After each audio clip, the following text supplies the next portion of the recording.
ओम नमः शिवाय दोस्तों, हर हर महादेव। 14 जुलाई से यानी कि आज के दिन से सावन का पवित्र महीना शुरू हो गया है और जो लोग मंदिर में प्रतिदिन जाकर शिव जी पर जल नहीं चढ़ा सकते या जिनके घर से मंदिर दूर है या जो ऑफिस जाते हैं जिनके पास समय नहीं है या कभी कभी क्या होता है कि घर में बड़े बुजुर्ग होते हैं जो किसी शारीरिक कष्ट की वजह से मंदिर नहीं जा पाते, तो ऐसे में आप अपने घर के गमले में भी शिवलिंग स्थापित कर सकते हैं।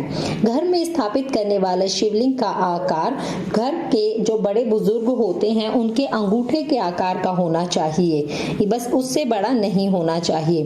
तो गमले में शिवलिंग स्थापित करने के लिए सबसे पहले आप गमले की मिट्टी को साफ कर ले। उसके बाद मैंने व्हाइट सीमेंट से इस तरह से हाथ से एक स्टैंड बनाया है जिस पर शिवलिंग को अच्छे से फिक्स किया जा सकता है। उसके बाद उस स्टैंड पर शिवलिंग को स्थापित कर दिया।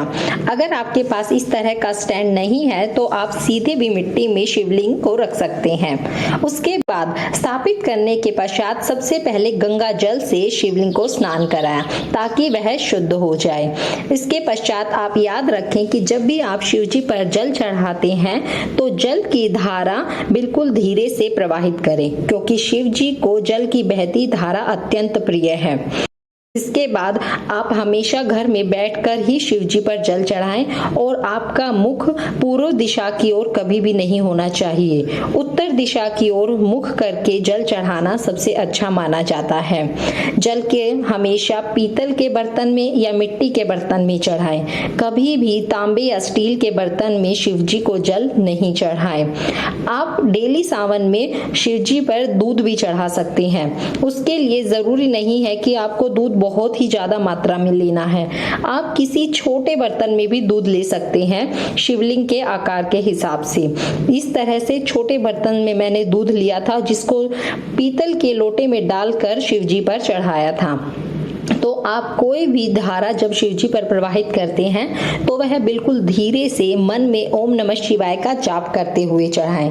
कहते हैं कि भगवान शिव पानी के पवित्र धारा से बहुत ही प्रसन्न हो जाते हैं। वो अपने भक्तों से कुछ ज्यादा तामझाम की उम्मीद बिल्कुल भी नहीं रखते हैं।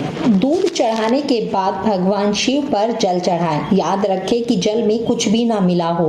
जल की धारा अर्पित करने के पश्चात उन्हें सफेद चंदन का तिलक लगाएं। भगवान शिव पर सिर्फ सफेद चंदन या भस्म लगाई जाती है। उन पर रोली या फिर हल्दी का टीका नहीं लगाया जाता।